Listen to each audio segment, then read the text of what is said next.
Hello, I'm Kyle Cannon, Operations Section Chief with Pacific Northwest Team 2 with your Wednesday, September 8th operational update for the Snyder Springs fire.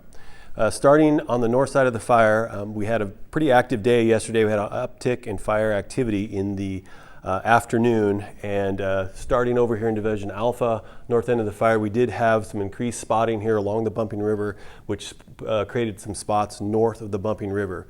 There was 3 or 4 spots, and they grew to about 100 acres before we were able to get hotshot crews and dozers on those spots.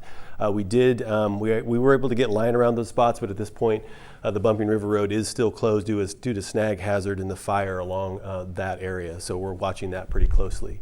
Coming around into Division Foxtrot, above in the Lost Creek area, we continued to fire yesterday and into last night to try to clean up that unburned fuel between our control line behind the structures there in Lost Valley and bring it back up into the 1706 road system.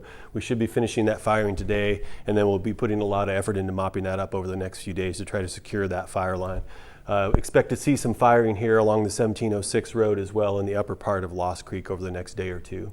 We're doing indirect control line preparation along the 1706, 1709 road system to tie that back down into Swamp Creek and create a control line off of the 410 corridor. Coming around into the south side of the fire, divisions on the east side of the fire division Hotel, and around onto the southeast corner here in November are pretty much in patrol status. We do continue to do some mop up and securing along that area, as well as over into Oscar towards the wilderness boundary.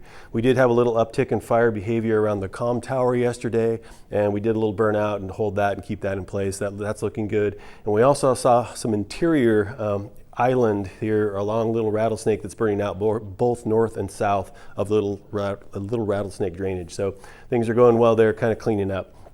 Finally, we're also putting the finishing touches on our indirect line down into the Wildcat Road system out here above Rimrock Lake.